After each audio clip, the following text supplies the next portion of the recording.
Hi everyone, welcome back to my kitchen. I am super excited for today's video because I am going to show you how to use these to make a real Italian coffee that is also zero waste. So I have divided this video in sections, and as always I will put the timestamp. I will show you how to use the cafetiera to make coffee and how to clean it and to maintain it, and then finally I will talk basically everything around it, so what type of coffee, how to storage it, extra gadgets and things like this. But without further ado, let's get started.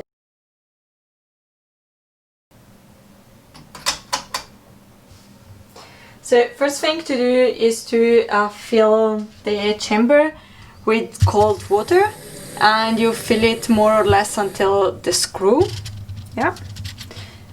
Then you put the filter on. Sometimes there is some water coming up the filter, and then it means that the chamber has a little bit too much water. So in that case you just do that and delete the excess water. So then you just fill the filter, and you have to fill it till the very top. And if you want your coffee to be extra strong, then you can press the coffee and add more coffee, but I like it strong, not extra strong.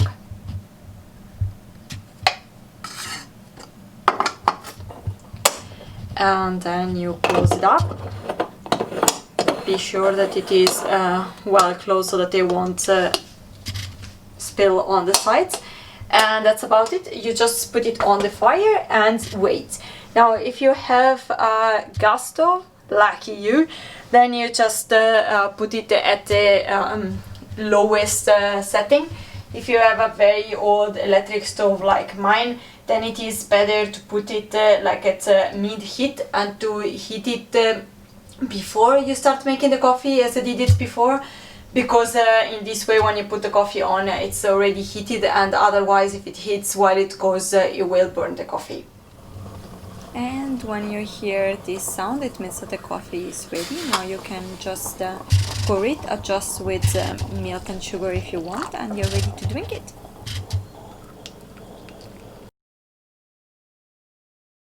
And the cafetiera is pretty low maintenance, so you just unscrew it, throw the coffee away, wash it with cold water, avoid soap because it will ruin the taste of the coffee. And then it's important to remember that you have to let it dry completely before putting in a closed closet, otherwise it will risk to rust and or mold. And that's about it. There is actually some things that you can do with the coffee to avoid completely throw it away, but this is the topic for a different video.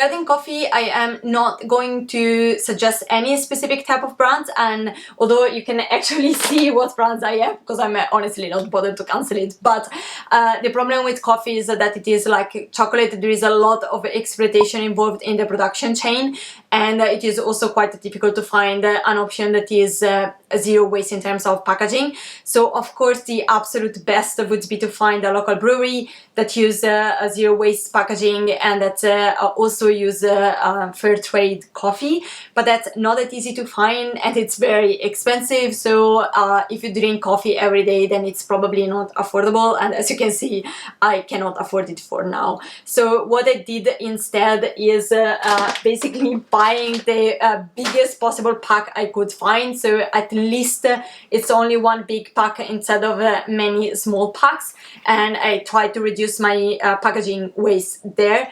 Also, because I cannot find this in the shop, we do order it, and to reduce the carbon footprint, so we order it like only twice per year. We did a big order and then we store it away so that at least we don't have to order it every month.